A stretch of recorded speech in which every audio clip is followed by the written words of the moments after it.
Hello YouTube, and in particular Michael J Crawford. This is Firefly 4F4 with a response to RR2.10, Crossing the Is-Ought Gap and Playing God, where you attempt to demonstrate the existence of objective morality. For this response, I will be playing the audio from Michael's video and pausing where I wish to respond. I do encourage everyone watching this to watch Michael's video first, as I'll be skipping the introduction, in which he outlines the reasons for his video, as well as introducing 3 channels I also believe are worthwhile, and will edit out portions on which I have no commentary. I'll also note that I have not watched any of the other replies to this video. I've in particular noticed 2, one by Abusive Anti-Theist, whom you mentioned in your introduction, Michael, and the Atheist Paladin, which I do intend to watch. And I shall also check out a few others. I believe some more people have replied to yours as well. I'm probably just not subscribed to them. I therefore have no idea whether these people agree with me on my points or not. A final note before I begin. Michael, while I do enjoy many of your videos, this is, in my opinion, one of your weaker efforts. The following is meant as criticism of your arguments only, so that perhaps you can revisit this concept and perhaps improve it. This is not a honage video. I don't do that. You are asking seriously, and I'm responding seriously. So with that stated, let's begin. Starting at about 3 minutes and 50 seconds. In this video, I will attempt to demonstrate the existence of objective morality and challenge those that might disagree with this concept, such as Epidemic 2020, to refute this concept. I will also touch on at least one major consequence of this concept as it relates to the theist-atheist debate. Just to be clear here, I believe you were talking about the consequences of your objective morality argument, and not simply any morality such as subjective morality. This is only a consequence if your concept of objective morality is valid. So, skipping ahead a bit to 420.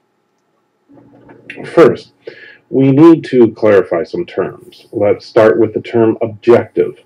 Simply put, objective in the context of our discussion means that a proposition's truth value is independent of perception or opinion. For example, 2 + 2 = 4, or grass is green, is true regardless of one's opinion or perception. Okay, I do have a minor nitpick here, but because it's minor, I wanted to comment on it as well. You say that 2 + 2 is 4. I say that 2 + 2 is 11. Your base, the subject if you will, is presumably base 10, although it could be anything 5 or more, while mine is base 3. Similarly, I could also say that 10 + 10 is 100, but there are only 10 types of people in the world, those who understand binary and those who don't. I'm sorry, I couldn't resist saying that. I'm a computer programmer. I have to say something like that. Similarly, green is subjectively defined by both of us as a certain portion of the visual electromagnetic spectrum. The point I'm trying to make here is that the examples are only objective because we both agree on the subjective values we have placed upon them. That is, the subjective, not the subjective values, but the subjective object. We both agree on that, ergo we can come to the objective definition. For example, get some bottle caps here. You probably mean that if you take this amount and then add in this amount, you end up with this amount of bottle caps. And anyway, if Bionic Dance happens to see this, she's probably going to throw a hissy fit, and she may hate me given her recent videos on the subject, but that's how I see it. Anyway, as I said, that's a bit of a nitpick, but I had to say it anyway. So, given that we know your definition of objective, I have no objection to your definition of subjective, relative, or any of that. We'll now go on to the definitions you're using for morality. That is at about 557. The next term is moral, which simply means, in our context, conforming to a standard of good behavior. Next, of course, would be good. For the context of our discussion, good will be the absence or reduction of oppression, death, pain, and suffering. And bad, by contrast, would be the presence of or increase in oppression, death, pain, and suffering. Okay. Unfortunately, I have many problems here. The first is a minor surprise. Why are love and happiness or other items we as humans consider pleasant not mentioned? Why is the presence or absence of these items good or bad? This is simply an observation, but plays into my first issue that I have with this definition. As you you mentioned happiness and loved ones in giving examples, so its omission from your list is kind of surprising. An issue I have. What is the subject of these items?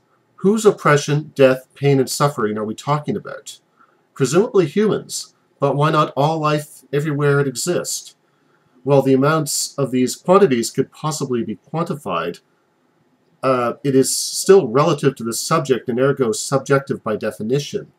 Similarly, the definition is your own, coming from your own mind. You have subjectively chosen the criteria against which to measure morality, and thus it is, even if you succeed in objectively measuring the criteria, the definition itself is subjectively your own. Your definition is also begging two questions as I can see it. The first is, why use these items as your moral guidelines? What makes, for instance, the presence or increase of oppression necessarily a bad thing? In particular with death, I'm reminded of the 4 books of the Queendom of Souls book series by Will McCarthy. While it is science fiction, it explores the idea and problems caused by humans having developed the technology to make everyone immorbid, meaning that although they can be killed, they will not die of old age or disease. And if they are killed, they can be regenerated, losing only the memories that were made between their backups of their personality. Without giving the reasons why they are good or bad, why are the 4 items you say good or bad? Without giving those reasons, you can't really use them. The second question that is being begged is that these items all appear to only be measurable relative to living beings. And this is also assuming that living beings are important at all. I realize this is a very large kettle of fish. It is perhaps important to us as living beings, but why is it important in the universal sense? I am assuming that as a theist, you would determine that God created life as special. As an atheist, I would say that I and life are special because I want it to be, and that it is worth preserving. But I also recognize that this is simply my opinion as a living being. I'll stress I do not find this an unhappy thought. You then give some examples of objectively good and objectively bad moral behavior, specifically using examples of when it would be good or bad to kill, after which you follow up with, at about 7:29, Now, I know that there are subtle nuances to these concepts, such as the pain and suffering inflicted upon loved ones of the person who dies. However, for the purposes of this argument, there is no need to get into that level of detail, as the general concept will still stand. Michael, this is where your video, I'm sorry to say, disappointed me the most. The nuances, as I see it, are not subtle, and without the nuances, we would not be having any debate at all. You are effectively saying that you don't want criticism of your points and examples to this point, as everyone should be in agreement with you. This is not a good way to approach a debate, and is perhaps poorly chosen words on your part, but it was disheartening for me to hear you say it nonetheless. Perhaps this is a case of you trying to fit too much content into one video. Please understand that I do respect your opinion, but respectfully, I believe that that part of your video was uncalled for.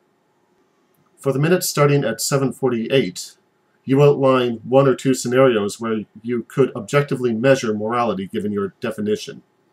Then at about 8:53, you state the following. But only if we had one missing piece: omniscience. This is what it means to play God. While I hope it is clear to you that I do not accept your definition of objective morality, if I instead chose to accept your definition, I would accept your observations about objective morality, hence my questioning what you meant at the beginning of your video.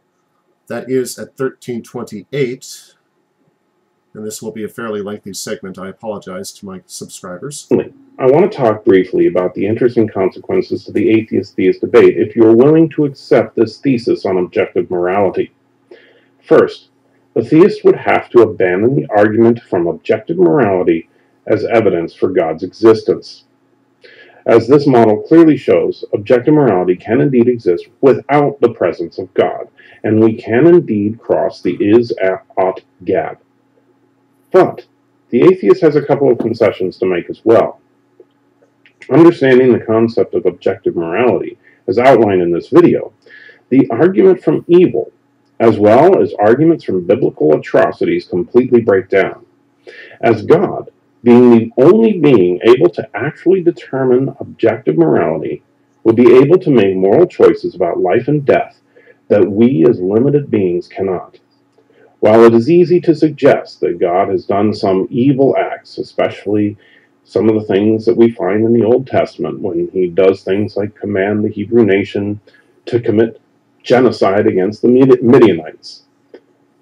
But as the only objective moral being, God would in fact be able to determine what actions would, on a universal scale, cause the absence or maximal reduction of oppression, death, pain, and suffering.